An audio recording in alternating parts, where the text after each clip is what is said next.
¿Alguna vez te preguntaste por qué Yeshua resucitó al tercer día? Si él pudo haberlo hecho inmediatamente, ¿por qué esperar hasta el tercer día? Dios, siempre de los siempre, cumple su palabra, la palabra que nos ha dejado escrita. En ocasiones nos lo dice de una manera muy clara y en otras es un poquito más escondido. Escucha muy bien estos versículos. Oseas 6, del 1 al 2. Venid y volvámonos al Señor, que Él arrebató y nos curará, hirió y nos vendará, nos dará vida después de 2 días, al tercer día nos resucitará y viviremos delante de Él. Levítico 19:23. Cuando entres en la tierra y plantes árboles frutales, no recogerás el fruto durante los primeros 3 años, sino que lo considerarás prohibido, no lo comas. Juan 2:1. Al tercer día se hicieron unas bodas en Caná de Galilea y estaba allí la madre de Jesús. Juan 2:19. Destruid este templo y en 3 días lo levantaré. Y sí, sabemos que literalmente este versículo se refiere a que levantaría su cuerpo al tercer día. Pero la perfección de Dios es tan inmensa que cuando nos dice una cosa, en realidad nos está diciendo mucho más. La pregunta es, ¿por qué tanto énfasis en esperar hasta el tercer día o el tercer año? Escucha esta historia. Dentro del judaísmo hay una historia poco conocida y es el hecho de que el fruto del árbol no estaba destinado a ser prohibido eternamente. Adán y Eva recibieron la orden de no comer el fruto solo durante 3 horas, hasta el Shabbat. Una vez que comenzara el Shabbat, podrían comer de ella. Conociendo esta historia, podemos entender por qué Dios prohíbe comer de los primeros frutos del árbol y esperar 3 años. Puesto que estas 3 horas no son como 3 horas de las nuestras. Pero eso lo veremos más adelante. Porque ahora vamos a ver lo más interesante, la profecía que leímos en Oseas. ¿A qué se refiere? ¿Por qué hemos tenido que esperar casi 2000 años para que Yeshua regrese? Y dije casi, porque recordemos que Yeshua no murió y resucitó en el año 0. De nuevo, Dios no hace las cosas al azar.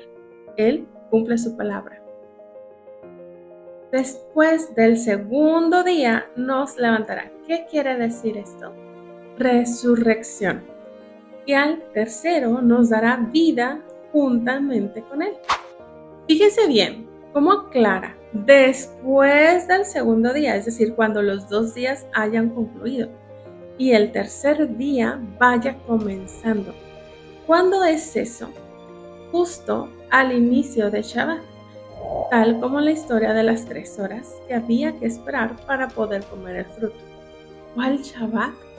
Recordemos que para Dios un día es como 1000 años y 1000 años como un día. Entonces, 2 días después de su resurrección significan 2000 años. Cuando terminen esos 2000 años, nos resucitará. Y cuando comience el tercer milenio después de la resurrección, Yeshua nos dará vida juntamente con Él. ¿Y qué tienen que ver estos 2000 y 3000 años con el Shabbat? De nuevo, todo está conectado. Comenzando desde la creación, 6 días trabajarás y el séptimo descansarás. Es una sombra de los 7000 años. 6 días, 6000 años de gobierno humano y el séptimo día, el séptimo milenio, descansarás. Yeshua vino en el 4.º milenio, así como el sol es creado en el 4.º día. Y posteriormente, en el 5.º día, los peces son creados y se les ordena multiplicarse. Así que tampoco es casualidad que Yeshua le dijera a Pedro que lo haría pescador de hombres. y que el símbolo del cristianismo sean los peces. Lo que quizá no sabías es que esto también ya estaba profetizado. Vamos a Jeremías 16:16. He aquí que yo envío muchos pescadores, dice el Señor, y los pescarán. Después enviaré muchos cazadores y los cazarán de todo monte y de todo collado y de las cavernas de los peñascos. Todo está conectado. El versículo de Juan 2:1 quizá nunca lo habías considerado importante. ¿Qué tiene que ver que el tercer día se hayan celebrado unas bodas? De nuevo, nada de lo que está escrito está ahí porque sí, como un cuento solamente. Nosotros esperamos ser parte de las bodas del Cordero, y según Oseas nos dará vida juntamente con él el tercer día. Y estas bodas se celebrarán ¿cuándo? Al tercer día. Cuando Yeshua dijo que levantaría el templo al tercer día, no solo se refería a su cuerpo, porque tenemos escrito que la nueva Jerusalén descenderá del cielo, Apocalipsis 21:2. Y yo, Juan, vi la santa ciudad, la nueva Jerusalén, descender del cielo de Dios, dispuesta como una esposa ataviada para su marido. Apocalipsis 3:12. Al que venciere, yo lo haré columna en el templo de mi Dios, y nunca más saldrá de allí. Y escribiré sobre él el nombre de mi Dios y el nombre de la ciudad de mi Dios, la nueva Jerusalén, la cual desciende del cielo, de mi Dios y mi nombre nuevo. Esta nueva Jerusalén es ese nuevo templo donde reinaremos, viviremos con él. Para Dios, los días no se cuentan como los nuestros, sino que comienzan al anochecer. Si vamos a Génesis 1, nos daremos cuenta de que primero menciona todo lo que se hizo en el día y al finalizar dice, fue la tarde y la mañana del día. Pongamos ejemplo, el segundo día. Génesis 1, versículos 7 y 8. E hizo Dios la expansión y separó las aguas que estaban debajo de la expansión de las aguas que estaban sobre la expansión. Y fue así. Y llamó Dios a la expansión cielos. Y fue la tarde y la mañana el día segundo.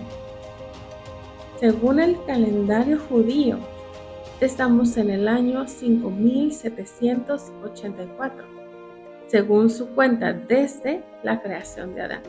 Solo que hay un pequeñísimo problema, y es que quitaron 210 años que corresponden a la esclavitud que se vivió en Egipto. Y eso nos lleva al año actual de 5994.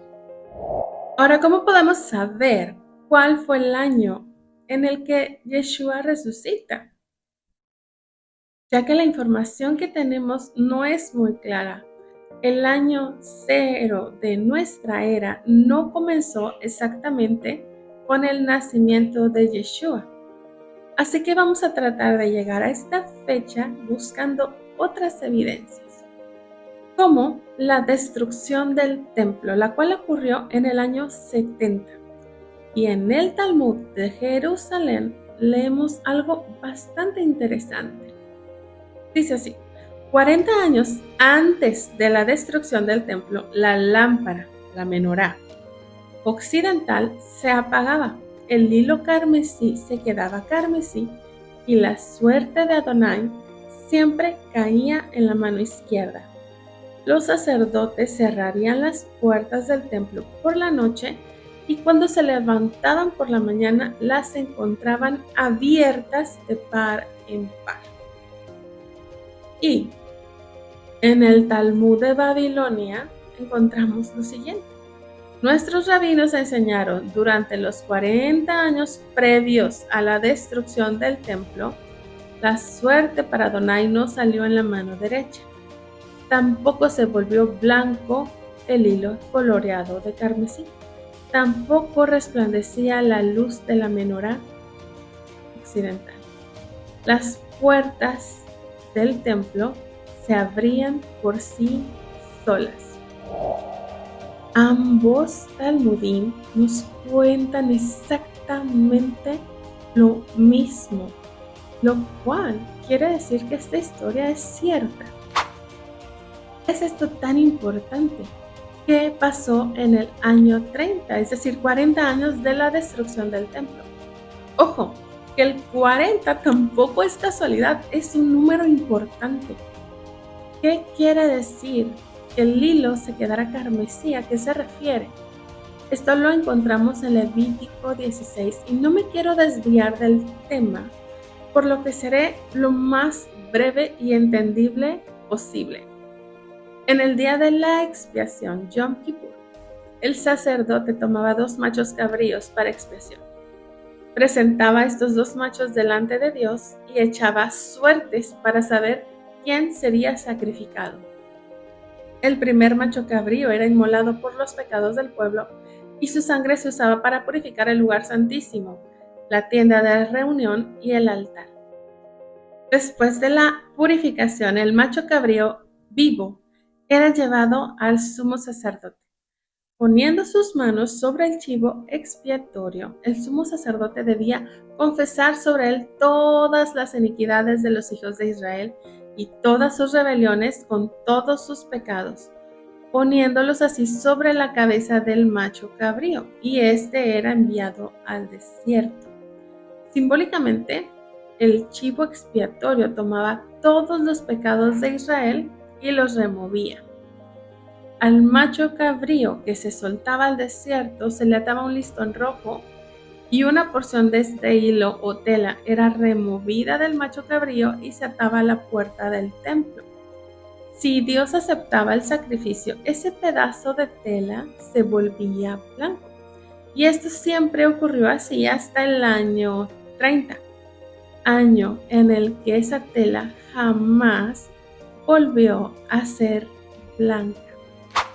En Isaías 1:8 leemos: Venid, razonemos juntos, dice Adonai, aunque tus pecados sean como la grana, como la nieve serán emblanquecidos. Si fueran rojos como el carmesí, vendrán a ser como blanca lana.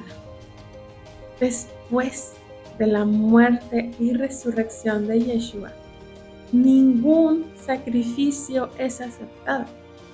Solo podemos obtener perdón a través de él.